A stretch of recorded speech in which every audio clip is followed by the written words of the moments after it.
적용하기 4번. 오늘 적용 6번까지 할 겁니다. 보세요. 콘크리트는요, 건축 재료로 다양하게 사용되고 있어요. 콘크리트 정도는 아실 거라 생각이 들고, 건축 재료로 다양하게 사용되는데, 일반적으로 콘크리트가, 여기 근대 기술 좀 체크해놔봐. 근대 기술. 근대 기술. 제가 중세에서 근대로의 이행 얘기했었죠? 중세에서 근대로의 이행 과정은 무조건 중요하다라고 제가 말씀을 드렸고요. 중세 같은 경우에는 무조건 개개인의 어떤 개성과 개인과 개성 그리고 자유를 중요시 여겼다라고도 제가 말씀을 드렸습니다. 기억나실 거라 생각이 들고요. 그래서 근대 기술이라고 한다면은 당연히 개인을 우선시하고 개인의 개성을 표출하고 개인의 자유를 중요시 여기는 것들이겠구나라는 거 생각이 드실 텐데 그것의 산물이라고 나와 있지. 여기서 산은 나을 산자입니다. 우리 뭐 산모, 그 다음에 뭐 산출하다 뭐 이런 것들 있죠. 뭔가 만들어졌다라는 얘기야. 나았다 이런 얘기. 콘크리트는 그렇게 알려져 있지만 콘크리트는 이미 언제부터 고대 로마 시대에도 사용되었습니다 라고 나와 있지. 그러면은 이 말은 콘크리트라고 하는 게 중세 그 이전에 고대 때부터 뭔가 건물을 만들어내는 데 있어서 중요하게 작용했습니다 이런 얘기겠지. 로마 시대의 탁월한 건축미, 여기는 미는 아름다울 미자죠. 요새 뭐 추구미 뭐 이런 것들 있잖아. 건축미를 보여주는 판테온은 콘크리트 구조물이래. 판테온이든 뭐든 상관없어요. 제가 아는 판테온은 롤의 판테온밖에 없습니다잉. 반구형의 지붕인 돔은 이렇게 나와 있어. 축자음이 동원해. 뭐예요? 반. 구형의 절반. 그럼 구가 뭔데? 이렇게 돼 있는 거지. 입체 모형으로. 맞아요? 근데 이거의 뭐 절반이니까 딱 요렇게 잘리는 거겠지. 맞아? 이런 모양의 지붕이다 요 얘기지. 되시겠죠? 그런 반구형의 지붕인 돔은 오직 뭘로만 이루어져 있대요? 콘크리트로만 이루어져 있대. 여기 안이 전부 다 콘크리트라는 얘기야. 그렇게만 이루어져 있대요. 로마인들은 콘크리트의 골재 배합을 달리하면서 골재가 뭔데? 뼈 골자의 재료야. 이해되니? 콘크리트의 뼈대가 되는 재료의 배합을 달리하면서 돔의 상부로 갈수록 두께를 점점 뭐한대? 줄인대요. 그래서 지붕을 가볍게 한대. 잘 봐. 왜 그러면은 콘크리트 위로 올라가면 올라갈수록 이걸 줄이냐? 요 얘기지. 이걸 여러분들이 조금 궁금해 하셔야 돼요. 봐봐. 상부로 갈수록 두께를 점점 줄여서 지붕을 가볍게 할 거래.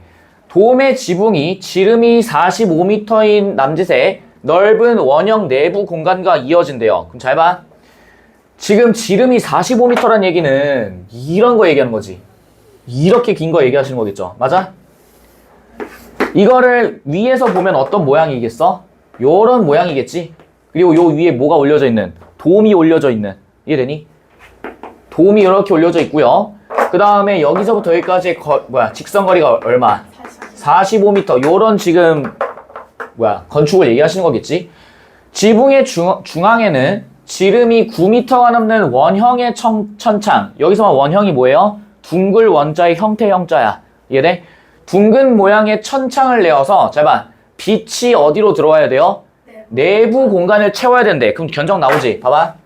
지금 여기 돔에 구멍을 이렇게 뚫을 거예요. 구멍을 살짝 이렇게 뚫어 놓을게. 그런데 우리가 지금 콘크리트의 상부로 올라가면 올라갈수록 콘크리트를 적게 써서 얘를 어떻게 만들려고 해? 가볍게 만들려고 했죠. 가볍게 만드는 이유가 뭐겠어?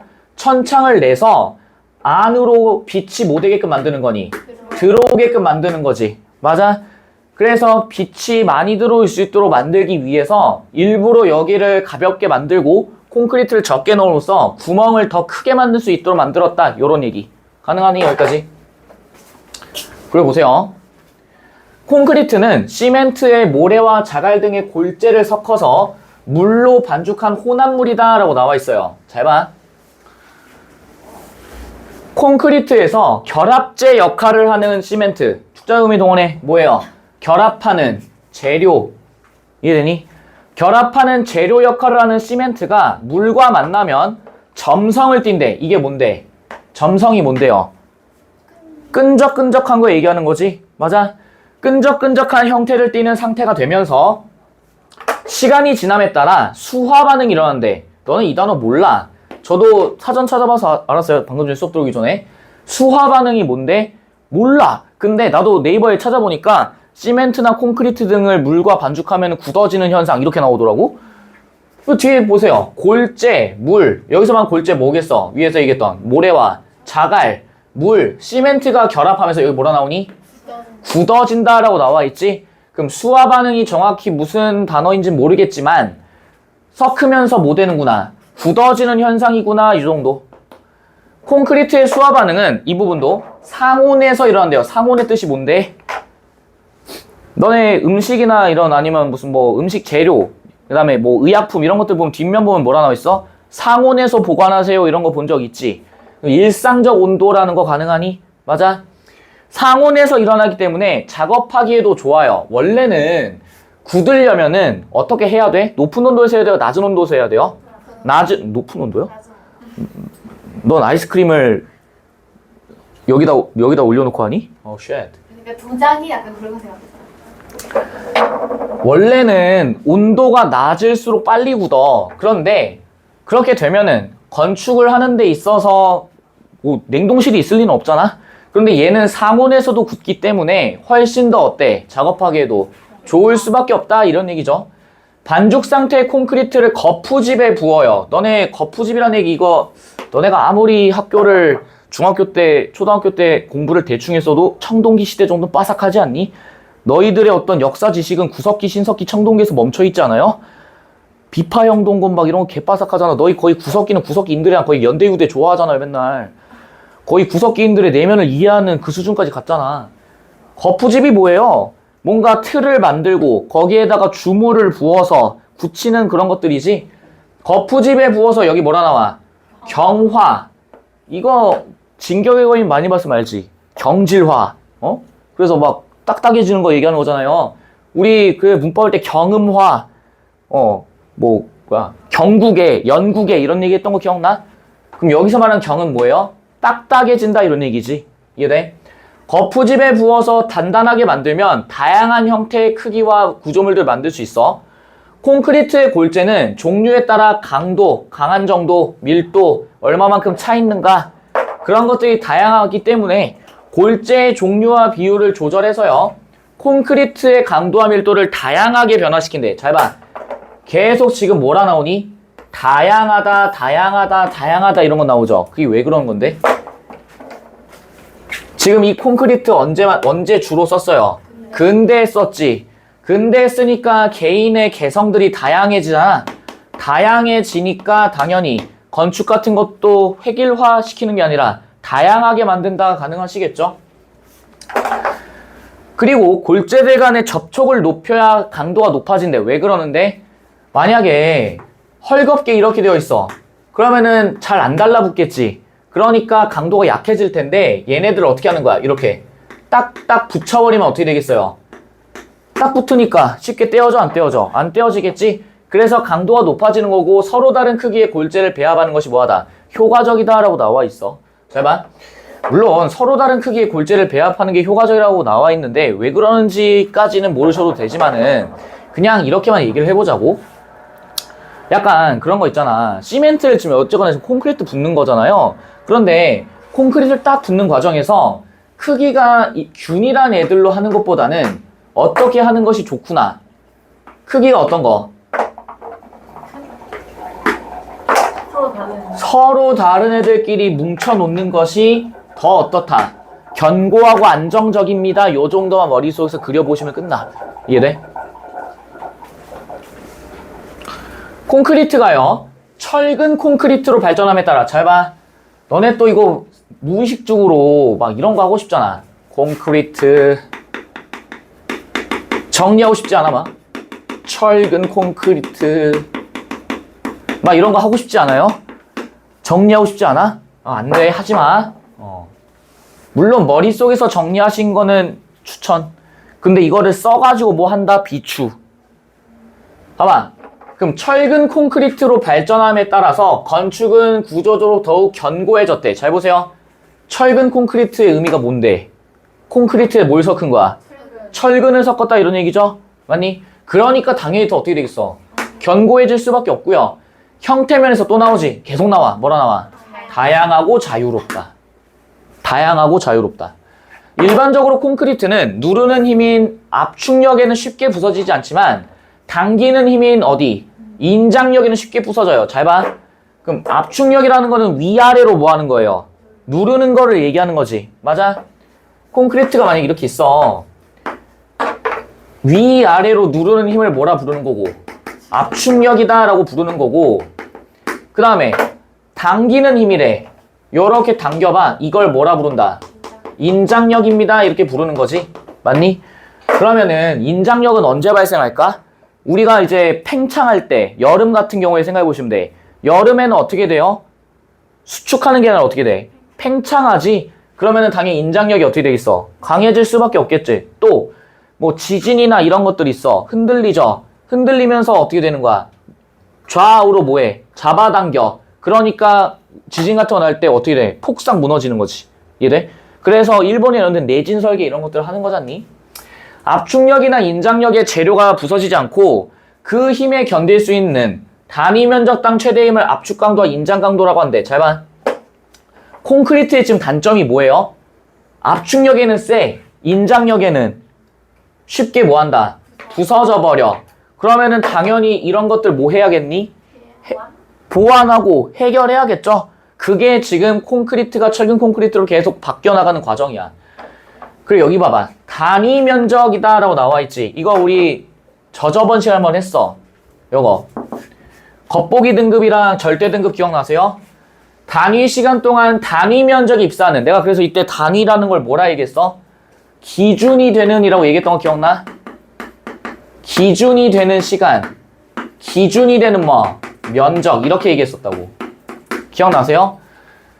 그렇게 입사하는 빛에너지의 총량을 뭐라 부르고 복사 플럭스라고 정의를 했는데 이 값이 클수록 별이 더 밝게 관측된다고. 이유가 뭐야? 기준이 되는 시간에 기준이 되는 면적에 들어오는 빛의 양을 측정하니까 많이 들어올수록 밝게 관측되는구나. 기준이 명확하니까.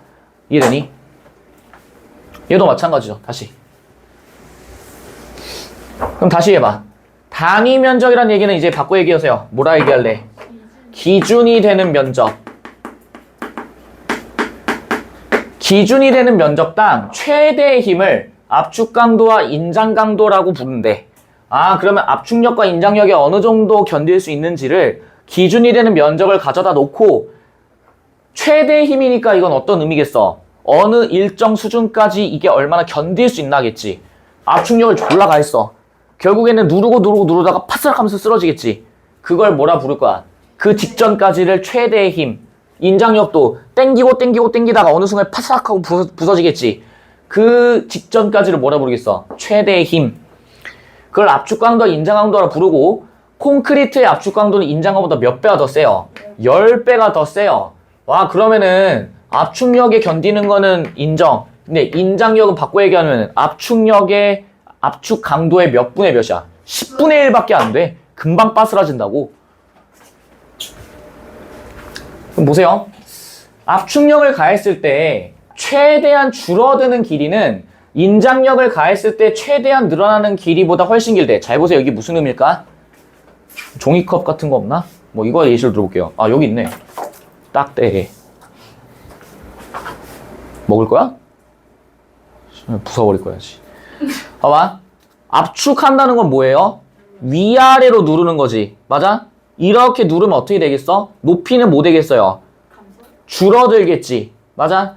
높이는 줄어들고요. 그냥 해. 아, 빨리 마셔. 후딱 마셔. 직접 보여줘야 돼. 잘 봐. 제가 이제 압축력을 가할게요. 이걸 어떻게 하냐면은 봐봐. 어떻게 돼? 원래는 이렇게 돼 있었던 게 내가 위아래로 압축을 가니까 어떻게 되니? 쪼그라들면서 높이는 줄어들죠. 최종적으로 면적은 어떻게 돼? 더 어떻게 돼요? 너 좁아지니? 넌 이게 좁아진 걸로 보여? 좁아진 걸로 보여? 어떻게 보여? 넓어진 거 느껴지니? 원래상 이게 지금 살짝 위가 좀 넙대대해서 그러긴 하는데 균일하다라고 생각을 하면은 최종적으로 압축력을 가하면은 높이는 줄어들고 면적은 어떻게 돼? 더 넓어집니다. 이 얘기지. 그게 지금 요 얘기예요. 이해돼? 그럼 다시 봐. 똑같은 게 있어. 똑같은 게 있어. 압축력을 가해보자. 압축력 가해보자. 그러면 얘는 높이는 어떻게 되고 줄어들게 될 거고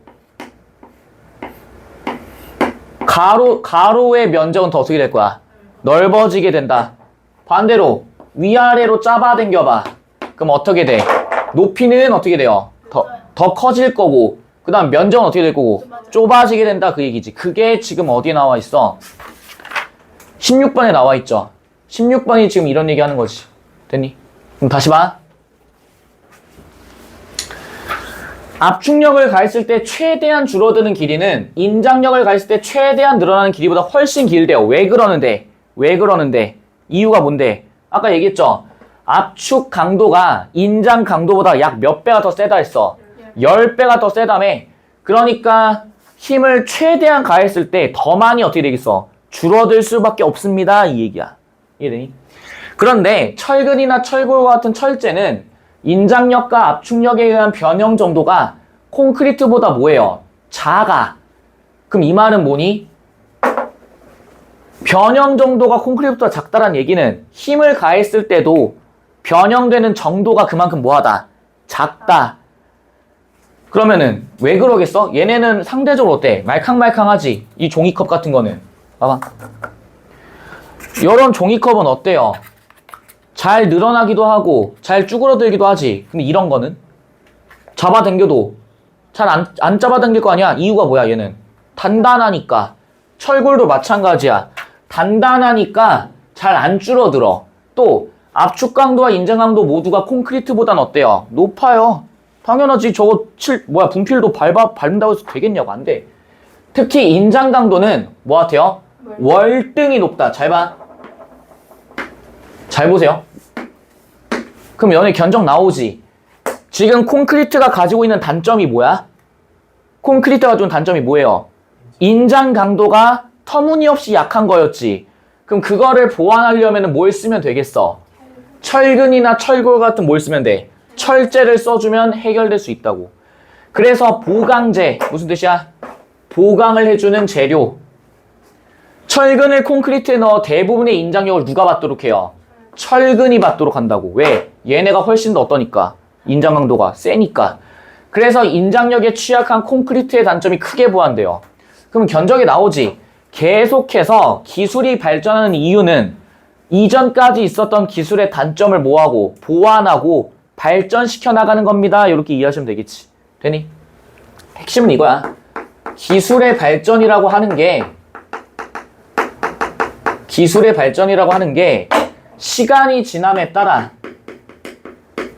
시간이 지남에 따라 단점을 뭐 한다? 보완한다.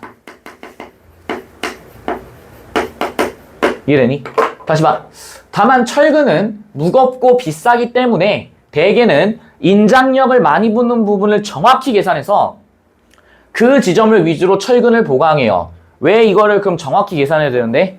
10번 봐. 왜 이걸 그럼 정확히 계산해야 되는데? 뭐예요?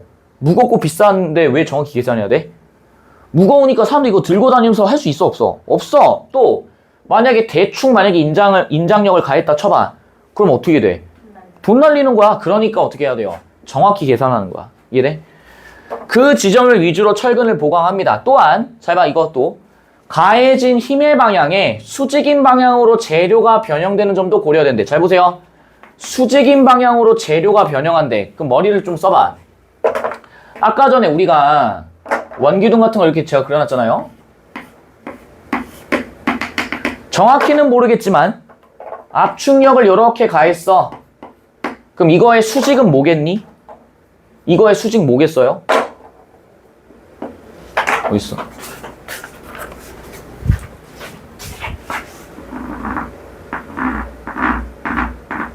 지금 이런 힘으로 가해질 거 아니야? 이거의 수직은 뭐예요? 이렇게 되는 거 아니야? 맞아? 그래서 뭐가 이루어지고 수직이 이루어지는 거고 그래서 가해진 힘의 방향이 수직인 방향으로 재료가 변형돼. 아까 했던 거. 이거. 너무 들리는데 세수한 거 같아요. 싫어요. 그래서 너무 들려서 견뎌. 기절할 것 같아요. 견뎌. 봐봐. 지금 이렇게 있잖아. 어떻게 눌렀어? 위아래로 누르니까 어떻게 되니? 어떻게 퍼져? 이렇게 퍼져? 아니면 이렇게 퍼져? 요렇게 퍼지잖아. 이렇게. 누르니까 넙대대해지면서 어떻게 돼? 이렇게 퍼지는 거지. 그래서 뭐야? 힘의 뭐? 수직인 방향으로 재료가 뭐 된다? 변형된다. 가능? 이때 필요한 게 뭐래요? 포화송비례. 잘 봐. 야, 나도 이거 신소재공학과 부전공할 때 이런 거 있었어. 포화송 이렇게 했다고. 몰라요, 저도. 잘 몰라. 근데 B라고 나와 있지. 요것만 좀 보자. B. B는요. 이렇게 기억해. B는 비율이야. 이걸 꼭 기억하셔야 돼요. B는 뭐? 비율. 제가 비율 얘기할 때도 한번 얘기했습니다. 전체분의 뭐? 전체분의 뭐? 부분. 제가 이 얘기했던 거 기억나세요? 전체분의 부분. 요거 기억하셔야 됩니다. 철제는 콘크리트보다 포화송비가 크며 철제의 포화송비는 0.3, 콘크리트는 0.15 정도래. 잘 봐. 철제가 콘크리트보다 포화송비가 크대. 포화송비에 매몰되지 마시고 철제는 콘크리트보다 원래 어때요? 단단해, 말랑해? 단단하죠? 단단해서 포화송비가 크고 그래서 0.3이고 얘는 몇이고 0.15래. 그럼 얘기해봐. 포화송비가 약 2배 차이 나네요. 그만큼 철제는 콘크리트보다 그냥 대략적으로 몇 배 더 단단하다. 5배. 5배요? 2배. 이게 어디에 봐서 5배가 나오냐? 4, 5, 15. 와 진짜. 나는 초등학생을 가르치는 게 아니야. 실수예요. 그리고 봐봐. 강도가 높고요. 지지력이 좋아진 철근 콘크리트를 건축 재료로 사용하면서 대형 공간을 축조하고 기둥의 간격도 넓힐 수 있게 되었대요. 왜 그런지 한번 가보자. 20세기에 들어서면서부터 근대 건축에서는 예술적 영감을 줄 수 있는 재료로 인식되었대. 영감이 뭐예요? 영향을 받아서 예술적으로 뭔가 표출하는 거지. 인스파이어레이션이라고 얘기를 했었죠. 그런 영감을 줄 수 있는 재료로 인식되었대. 기술이 예술의 가장 중요한 근원이라는 신념이었던 르꼬르비세야 모르겠고요. 철근 콘크리트 구조의 장점을 어디에서? 사보아 주택에서 완벽히 구현했대. 잘 봐. 그럼 너네가 지금 머릿속에서 야 사보아 주택이니 뭐 판테온이니 막 이런 게 중요한 게 아니라 시간이 지남에 따라서 기술이 계속 뭐 되고 단점을 보완하면서 뭐 된다? 발전한다. 그리고 그 발전하는 거를 실제로 어디에서? 실제 건축물에서 확인을 하자 이 얘기지. 맞아요. 사보아 주택은 벽이 건물의 무게를 지탱하는 구조로 설계된 건축물과 달리 기둥만으로 건물 본체의 하중을 지탱하도록 설계해서 공중에 떠 있는 듯한 느낌을 준대. 잘 봐. 뭐가 좀 견뎌요? 기둥이 견디지? 맞아. 왜 그러면은 기둥이 견디게끔 하는 건데 그 이전까지는 전부 다 콘크리트 건축물이었으니까 벽들이 하중을 뭐해? 견디는 거지. 맞아? 근데 이제는 뭘 써? 뭘 쓰는 거야? 그냥 콘크리트가 아니라 뭐? 철근 콘크리트를 쓰게 되니까 얘네들이 인장력을 더 많이 견디게 되니 실제 뭐야? 건축물 내에서도 뭘 쓰는 거야? 철근을 이용해서 건물 본체에 무엇을 지탱한다? 하중을 지탱한다. 이해되시겠죠? 그러면은 우리가 원래는 뭐 정확히 저도 이제 뭐 건축을 모르니까 그냥 이렇게 그려보면 원래는 이런 건데 너네 보신 적 있죠? 주택 같은 거 보면 요새 지어지는 주택 같은 거 보면 어떠니? 안에 주차장 만들려고 어떻게 해요? 이렇게 해놓는 거 본 적 있어? 이런 기둥 세워놓는 거 본 적 있으세요? 고상가 같은. 아니 일반적 주택 얘기하는 거야. 주택. 그래서 여기 이제 무슨 뭐 101호부터 103호 있고 201호 있고 203호, 301호, 303호, 401호, 403호 해서 총 한 12세대에서 16세대 들어간다 칠 때 밑에다 주차장 만들려고 기둥 같은 거 딱 띄워놔서 한 세대당 이제 차 주차할 수 있도록 만들어 놓은 거 보신 적 있지? 그런 것도 전부 다 뭐예요? 뭘로 지탱하는 거야? 기둥으로 지탱하는 거지. 그럼 여기 안에는 그냥 생기둥, 시멘트만 집어넣은 게 아니라 뭐가 들어가 있는 거야? 철근이 들어가 있다 이 얘기지. 되시겠어요? 그럼 봐봐. 2층 거실을 둘러싼 벽에는 수평으로 긴 창이 나 있고 건축적 상태로 이름 붙인 주공을 다시 태워서 지붕까지. 아, 기모치 스고이 데스네. 관심 없어. 그만큼 뭐하단 얘기야. 기둥을 통해서 공간은, 내부 공간을 뭐 할 수 있다? 확보할 수 있습니다. 이런 얘기지. 다시 봐. 목욕실 지붕에 설치된 작은 천창. 아까 우리 천창 뭐였어? 언니 정신 차려. 구멍 위에다가, 지붕에다가 뭘 뚫어? 조그만한 구멍을 뚫어서 빛이 뭐 하게끔 들어와? 건물 안으로 들어오게끔 만드는 거였지? 이 주택이 자신을 중심으로 펼쳐진 또 다른 소우주, 마이크로 코스모스라는 걸 느낄 수 있었대. 정원이 조성되어 있고 기선의 가판 위에 서 있는 기분이다. 기모찌하다. 왜 그럼 기모찌한데? 왜? 이유가 뭐야? 이유가 뭐예요? 천창 뚫어 놓으니까 뭐가 보이고 하늘이 보이고 또 천창을 통해서 이런 것들을 느낌과 동시에 내부 구조가 어떻게 되니까 넓어지니까 그만큼 뭐해? 탁 트여 있는 기분이 든다. 문제 없죠? 철근 콘크리트는 근대 이후 가장 중요한 건축재로 널리 사용됐대. 또 나오죠? 근대 이후야. 근대 이후. 그래서 철근 콘크리트의 인장 강도를 높이려는 거 계속돼서 또 뭐가 나와요? Pre-stressed concrete. 근데 지금 뭘 높여 계속? 뭘 높여요? 인장 강도 높이지. 인장 강도를 왜 계속 높여야 되는데 견디려면은 더 많이 견뎌야 된다고. 그래서 봐봐. 또 거푸집에 철근을 놓고 여기 봐봐. 뭐 한대요? 철근을 뭐 한다? 당긴다. 즉 인장 강도를 주는 거지. 그 상황에서 콘크리트를 딱 부어요. 그러니까 이 말이 뭐냐면은 너네 고무줄 같은 거 있잖아. 쫙 잡아당긴 상태에서 붓는다고 생각을 해보세요. 그럼 그대로 되면 어떻게 되는 거야? 최대한 어떻게 되는 상태야? 늘어나 있는 상태지. 잡아당긴 상태지. 그런데 굳은 뒤에 콘크리트가 굳은 뒤에 당기는 힘을 제거해. 어떻게 하는 거예요? 잡고 있다가 뭐 하는 거야? 탁 놓는 거지. 그럼 그 놓게 되면 어떤 상태로 굳게 되는 거야? 당겨져 있는 상태로 굳게 되는 거죠. 그래서 철근이 점차 줄어들면서 콘크리트에 뭐가 작용하면서 압축력이 작용하여 외부의 인장력에 대한 저항성이 높아진 프리스트레스드 콘크리트가 발생한대. 중요한 건 뭐니? 최종적으로는 뭐? 외부의 인장력에 대한 뭐가 높아졌다? 저항성이 높아졌다. 최종 테크트리가 뭐예요? 이 단점들을 최대한 보완한 뭐가 만들어진다? 프리스트레스드 콘크리트가 만들어진다 이 얘기지. 됐니? 킴벨 미술관은요. 개방감을 주기 위해서 기둥 사이를 30m 이상 벌리고 전시 공간을 하나의 층으로 만들어요. 그 과정에서 뭘 써? 프리스트레스드 콘크리트, 기둥을 딱 넣어서 만든. 일반적인 철근 콘크리트는 구현하기 어려워. 지붕의 틈새로 들어오는 빛이 넓은 실내를 환하게 채우며 철근 콘크리트로 이루어진 내부를 대리처럼 빛나게 만들어. 너무 좋다 이거지. 그래서 어때? 건축 재료에 대한 기술적 탐구가 새로운 건축 미학의 원동력이 되고 뭐 급격한 기술 발전으로 혁신적 건축 점프. 왜 그러는데? 최종적으로 다 뭐 했으니까 단점을 보완했으니까 최종적으로는 발전하게 된다 이런 얘기지.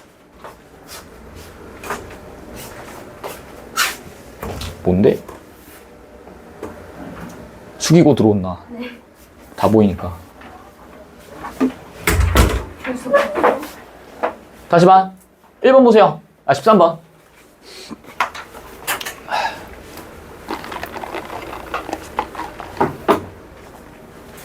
답은 1번이지. 건축재료 뭐에 대한? 콘크리트에 대한 특성과 발전을 서술하면서 뭐? 공간적 특징, 어떤 공간적 특징? 철근 콘크리트를 쓰게 되면 어떻게 된다? 내부가 넓어지게 된다. 1번이지. 2번. 건축재료의 특성에 기초해서 건축물들의 특징에 대한 상반되다는 뭐예요? 반대되다. 건축재료의 기원을 검토해서 언제부터 시작됐는지 고대 로마 때부터겠죠? 다양한 건축물들 여러 가지 나왔어. 판테온, 사보주택, 킴벨 미술관. 미학적 특성 오케이. 근데 한계가 아니지. 건축 재료의 시각적 특성을 설명해서 시각적 특성? 각 재료와 건축물들의 경제적 가치. 경제적이라는 얘기는 얼마만큼 돈이 되냐 이런 얘기지. 건축물들의 특징에 대한 평가가 시대에 따라 달라진 원인. 그건 안 달라졌어. 되시겠죠? 답은 그래서 1번 되시겠지. 14번 가보죠. 얘도 봐. 외우는 게 아니야. 하나하나 이해를 해보시는 거예요. 판테온의 돔입니다. 돔 나와 있지. 돔 뜨는 순간 뭐 생각하시면 돼? 반구형의 돔에 위로 올라가면 올라갈수록, 상부로 올라가면 올라갈수록 콘크리트가 어떻게 돼? 적게 들어가서 얇게 들어가지. 이유가 뭐예요? 내부의 빛을 뭐 하기 위해서? 많이 집어넣기 위해서. 네? 더 얇은 부분은 어디야? 상부 쪽이다. 2번. 사보화 주택의 지붕. 철근 콘크리트를 쓴 사보화 주택이죠. 이해를 하셔야 돼. 계속해서 뭐 되는 거야? 발전해 가는 거야. 여유를 즐긴다. 기모찌하다. 예스. 3번. 킴벨 미술관은 프리스트라이스 콘크리트. 인장 강도를 뭐해? 높여. 예스. 판테온과 사보화 주택은 천창을 둔다. 예스. 빛이 들어오게끔 만드는 거죠. 사보화 주택과 킴벨 미술관은 층을 구분하지 않도록. 킴벨은 맞아. 근데 사보화 주택은 층을 구분하지 않을 수가 없어. 왜? 1층, 2층 나와 있고 2층 위에 올라서 기선에서 기모찌함을 느낀다라고 얘기했었잖아. 답은 그래서 5번 되시겠지.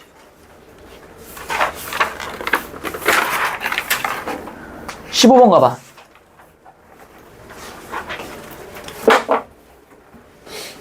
당기는 힘에 대한 저항은 철근 콘크리트가 철제보다 크다. 잘 봐. 당기는 힘이 뭔데요? 당기는 힘이 뭔데? 인장력. 인장력에 대한 저항은 철근 콘크리트가 철제보다 크다. 아이, 철제가 뭔데? 철근을 비롯한 것들이지. 맞니? 철근 콘크리트보다 철제보다 크다라는 건 알 수 없어. 정확히 말하면은 철근 콘크리트도 철제가 들어가고 철제도 뭐가 들어가? 철근 들어가잖아. 그래서 더 크다 어쩌다 이렇게 하시면 안 되겠지. 일반적으로 철근을 콘크리트의 보강제로 사용할 때는 압축력을 많이 받는 부분이 에이 문제의식이 아니지. 이거는 인장력을 강하게 하기 위함이겠죠. 인장력을 많이 받는 부분에서 그런데 이렇게 바꿔야지. 3번. 프리스트레스드 콘크리트에서는 철근의 인장력으로 높은 강도를 얻게 돼서 수화 반응이 일어나. 헤이, 수화 반응 뭐였어? 굳어지는 거였지? 이것 때문에 일어나는 거니? 아니죠. 수화 반응 그냥 뭐야? 골재를 섞었을 때 상온에서 굳어지는 것들이지. 4번. 어이구. 프리스트레스드 콘크리트는 철근이 복원되려는 성질, 잡아당겼다가 탁 놓으면 다시 돌아오죠. 콘크리트에 압축력을 줌으로써 인장 강도를 뭐한다? 높인다. 이게 프리스트레스드 콘크리트의 핵심이었지. 5번. 콘크리트의 강도를 높이는 데는 크기가 다양한 자갈을 사용하다 균일한 크기 안 돼. 아까 얘기했었죠? 균일한 게 아니라 뭐 다양한 거를 써야 된다라고 얘기했었지. 됐니? 16번. 잘 봐. 좀 어려우실 수는 있어요. 좀 어려우실 수는 있는데 잘 따라오셔야 됩니다. 가보자. 지금 그림을 봐봐. 압축을 하니까 어떻게 돼요? 위아래로 누르니까 어떻게 돼? 높이가 뭐 돼요? 높이는 줄어들죠. 높이 줄어들죠. 그 다음에 지름이 어떻게 돼? 넓어져요. 지름이 커져요. 얘는요. 잡아당기니까 어떻게 돼? 높이는 어떻게 되고? 높아져요. 높이 높아져요. 그 다음에 지름은 어떻게 돼?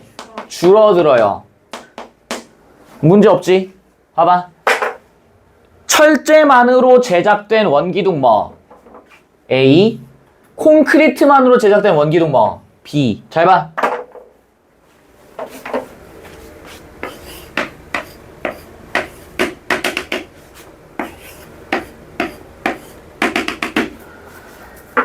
A는 뭐고? A 기둥은 뭘로 이루어졌대? 철제. B는요? 콘크리트. 그러면 상식적으로 생각해봐. 뭐가 더 단단하겠어? 콘크리트라고 하면 진짜 박죽탱이 날아간다 진짜. 철제가 더 단단하죠? 맞니? A와 B의 윗면과 아랫면에 수직인 방향으로 압축력을 가했더니 높이가 줄어들면서 지름이 늘어나요. 그림에 있는 내용이지. A의 윗면과 아랫면에 인장력을 가했더니 높이가 늘어나면서 지름이 줄어들었대. 이때 지름의 변화량의 절대값을 높이의 변화량의 절대값으로 나누어서 뭘 구했대? 포화송비. 아까 우리 포화송비 기억나? 언니 자지마.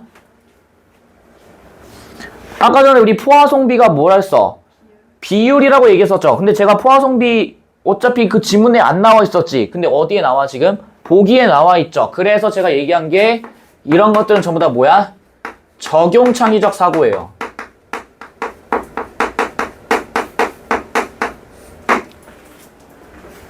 본문에 있는 내용을 통해서 포화송비에 대한 정의된 개념을 주지 않았는데 보기에서 지금 이걸 줬다고. 됐니? 그럼 일로 와봐. 지금 여기를 우리가 지름이라고 얘기를 할 거고 위아래를 제가 높이라고 얘기를 할 거예요. 그러면 이때 지름의 변화량에 뭐라 나와 있어 지금? 뭐라 나와 있어요? 절대값. 높이의 변화량에 뭘로 나누어? 절대값으로 나누지. 나와. 아니, 조심해야 돼. 고개 숙여 나와. 아 대충 숙여 빨리. 숙이라고. 아 이게 숙이는 거냐?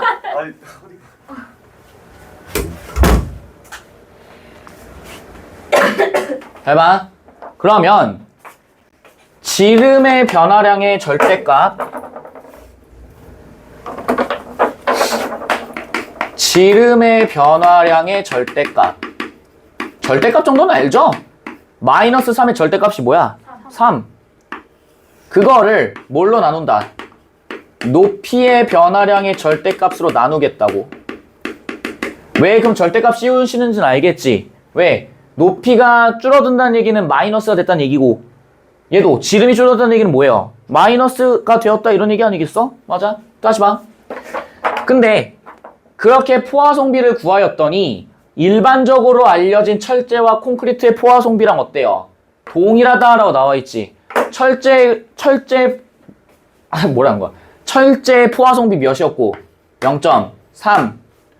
콘크리트의 포화송비 0.15. 기억나? 그럼 보세요. 우리가 이제 이거를 계산을 할 건데 제가 그냥 임의로 잡아 놓을게. 여기 지름을 1로 잡고요. 여기 높이를 2로 잡아보자. 얘도 지름 1, 얘 높이 2. 요렇게 잡자고. 이해되세요? 그러면은 만약에 압축력을 가했으면은 높이는 줄어든 대신에 지름이 높아질 거니까 그냥 한번 머리만 한번 써보자잉. 만약에 압축력 가했어. 높이가 줄어든다는 얘기는 뭘 빼주면 되겠어요? 이만큼 뭐 하면 돼? 빼면 되겠지. 지름이 커지면 어떻게 되겠어? 뭐 해주면 돼? 더하기 해주면 되겠지. 이런 식으로. 알파, 베타 정도는 아시죠, 여러분들? 언니 그만 자. 한 번 더 잡으면 내쫓을 거야. 열받게 만들지 마.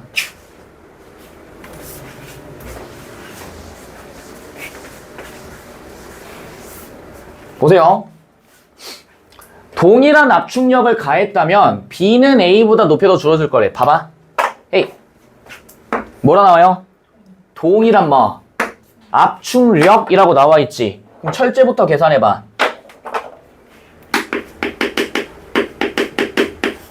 철제랑 콘크리트의 압축력 계산해 봅시다.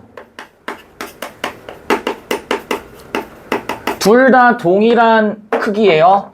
그러면 철제도 콘크리트도 전부 다 몇 분의 몇으로 시작이야? 2분의 1로 시작이지. 근데 압축을 했으니까 지름은 어떻게 되고 커지고 높이는 뭐 된다? 줄어든다. 그럼 견적 나오죠? 철제를 높이가 줄어드니까 빼기 얼마? 알파. 지름은 어떻게 되고 커지니까 플러스 뭐? 베타. 얘도 마이너스 알파, 얘도 플러스 베타. 문제 없다 여기까지. 됐니? 근데 보세요. 지금 철제의 포화송비가 몇이니? 0.35, 0.15죠. 근데 우리 포화송비를 어떻게 구해? 어떻게 구해? 높이의 변화량을 분해 뭐? 지름의 변화량이지. 그러면 여기에 나와 있는 플러스 알파, 마이너스 알파, 플러스 베타, 마이너스 알파 다 필요 없어. 뭐만 가져오면 돼? 절대값만 가져오면 되는 거죠? 그럼 어떻게 처리하실래요? 알파분의 뭐? 베타. 요렇게 처리하시면 되겠지. 이게 각각 몇이야? 0.3이니까 분수로 나타내면 몇? 10분의 3. 10분의 3. 얘는 100분의 15니까 약분 때리면은 20분의 3. 가능하니? 가능하세요? 씨발, 약분도 해줘야 돼? 와, 씨. 5로 나누면, 얘들아, 지금 내가 뭐 어려운 거 아니? 계산은 해야지. 뭐 하지 말까? 아니 저게 왜 알파벳부터예요? 뭐? 저게 왜 알파벳부터예요? 정의된 개념을 좀 따라올래? 지름의 변화량을 뭘로 나눈? 높이의 변화량으로 나눴다며. 변화한 게 뭔데? 베타, 알파잖아. 변화량만 따져야 되니까 지금 이렇게 나오시는 거라고. 언더스탠드? 그럼 봐. B는 A보다 높이가 더 줄어들었을 것이다. B가 뭔데 지금? 콘크리트죠? 콘크리트지? 지금 여기서 높이가 어디에 들어가는데? 높이가 1이야 2야? 처음에 2였지? 맞아? 그럼 보세요. 여기가 지금 높이야. 여기가 뭐야 지금? 지름이지. 맞니? 그럼 최종적으로 몇 분의 몇이 나왔어? 20분의 3, 10분의 3 나왔죠? 그럼 높이의 변화량은 어디가 더 커? 콘크리트가 더 크지? 그래서 여기 뭐라 나와? B는 A보다 높이가 더 뭐 했을 것이다? 줄어들었을 것이다. 더 많이 줄어들었다고. 얼마만큼? 20만큼. A의 인장력을 가했다면 높이의 변화량의 절대값은 지름의 변화량의 절대값보다 컸을 것이다. 잘 봐. A의 인장력을 가했어요. 근데 이게 뭐 플러스든 마이너스 그게 뭔 상관이? 어차피 뭐 할 거야 우리? 절대값 씌워버릴 거잖아요. 그럼 보세요. 높이의 변화량의 절대값이야. 높이의 변화량의 절대값이야. 지름의 변화의 절대값보다 뭐해? 크지. 10분의 3이니까. 맞아? 여기가 뭐고? 높이. 여기가 뭐고? 지름. 10분의 3이네? 높이가 더 뭐해? 커. 그래서 맞다고. 됐니? 3번. B의 압축력을 가했습니다. B의 압축력을 가했어요. 지름의 변화량의 절대값은 높이의 변화량의 절대보다 작아. 왜? 콘크리트 B죠. 알파분의 B. 절대값 씌웠지. 몇이야? 20분의 3. 뭐가 더 작아요? 지름이 더 작지? 그래서 어때? 높이의 변화량의 절대값보다 뭐하다? 작다. 전혀 문제 없죠. 4번. A와 B의 압축력을 가했을 때 이 부분을 잘 봐야 돼. 줄어든 높이의 변화량이 같았대요. 잘 봐. 뭐가 같대요 지금? 줄어든 높이의 변화량이야. 그럼 잘 봐. 아까 전 우리 포화성비 할 때 철제는 몇이었고 0.3, 10분의 3. 콘크리트는 몇? 콘크리트는 몇? 20분의 3. 근데 잘 보세요. 높이의 변화량이 같다며. 그럼 이 말은 뭐야? 뭐가 같아야 돼? 얘네가 뭐 해야 돼요? 같아야 되는 거 아니야? 그럼 10분의 3을 뭘로 바꿔주면 돼? 20으로 바꿔주면 되겠지. 통분해봐. 그럼 몇이야? 20분의 6. 콘크리트는 20분의 3. 높이의 변화량 같네. 그럼 지름은 어디가 더 커요? 어디가 더 커? 철제가 더 크지. 그래서 B의 지름이 A의 지름보다 더 늘어나는 게 아니지. 반대해야죠. 철제가 더 크다고. A가 더 크다고. A와 B의 압축력을 가했을 때 늘어난 지름의 변화량이 같았대. 늘어난 지름의 변화량이 같네요. A의 높이가 B의 높이보다 덜 줄어들 것이다. 어디? 뭐가 더 작아? 철제가 더 작죠? 10만큼만 줄어드네. 그래서 뭐하구나? 덜 줄어들었을 것이다. 예스. 됐니? 간단한 계산 문제야.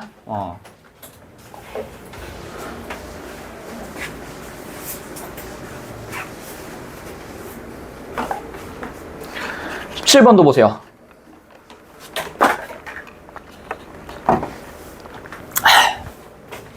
얘도 똑같이 또 적용차에서 사고입니다. 철골은 매우 높은 강도를 지닌 건축 재료예요. 얘도 철제입니다. 규격화된 직선의 형태로 제작이 되어 철근 콘크리트 대신 철골을 사용해서 기둥을 만들면 철근 콘크리트 대신에 뭘 쓴대? 철골을 쓴대요. 그럼 얘도 역시 뭐에 강하게끔 만들려는 거야? 인장 강도로부터 더 뭐 하려고? 인장력으로부터 더 잘 견디려고 하는 거지. 인장 강도를 높이려고 하는 거겠죠? 그래 여기 봐봐. 뭐라 나와? 더 뭐한 기둥? 가는 기둥으로도 간격을 더욱 벌려. 그럼 이 말은 뭐예요? 얘네가 인장력이 세다 보니까 가늘게 만들어도 견딜 수 있다는 얘기지. 그럼 이 말은 뭐니? 원래는 두꺼운 기둥을 써야 돼. 근데 얇은 걸 쓰게 되면은 내부 공간을 더 어떻게 할 수 있겠어? 넓힐 수 있겠지. 그래서 더 넓은 공간 구현이 가능하다고. 하지만 산화되어 녹이 슬어. 우리 밖에서 철근이나 이런 것들 보면은 뻘겋게 부식되는 거 보신 적 있으시죠? 그런 단점이 있어서 뭐 해야 돼? 내식성 페인트를 더 하거나 콘크리트를 덧입히는 등 뭘 해야 한다? 산화 방지 조치. 베를린 신국립미술관은 철골의 기술적 장점을 미학적으로 승화시킨 건축물이야. 거대한 평면 지붕은 8개의 십자형 철골 기둥만이 버티고 있고 유리벽이 사면을 둘러싸고 있고요. 내부 공간이 뭐하고 있어? 텅 비어 있어. 개방감을 느껴. 당연한 장점 아니겠어? 17번. 베를린 신국립미술관의 기둥에는 뭐가 되어 있겠니? 당연히 산화방지 조치 되어 있겠죠. 휘어진 곡선 모양의 기둥을 세우려 할 때는 철골을 재로 쓰잖아. 왜? 얘들은 다 뭐니까? 직선이니까. 3번. 신국립미술관은 철골을, 킴벨 미술관은 프리스트레스 콘크리트를 활용해서 구현하겠군. 예스. 4번. 가는 기둥들이 넓은 간격으로 늘어선 건물을 지을 때 기둥의 재료는 철골보다는 철근 콘크리트 쓰겠니? 안 돼. 무조건 뭐예요? 철골. 베를린 신국립미술관의 지붕과 사보아 주택의 건물이 공중에 떠있는 역할을 하는 이유는 벽이 아니라 뭐기 때문에? 기둥이 있으니까 가능한 얘기겠지. 되셨죠? 18번은 아까 전에 했던 원형. 오리지널리티가 아니라 둥그런 모형이다. 근데 얘는 뭐예요? 후대 미술관의 원형이라면 이게 뭐야? 근원이 되었다 이런 얘기지. 됐니? 그래서 답은 2번 되시겠지. 되셨죠?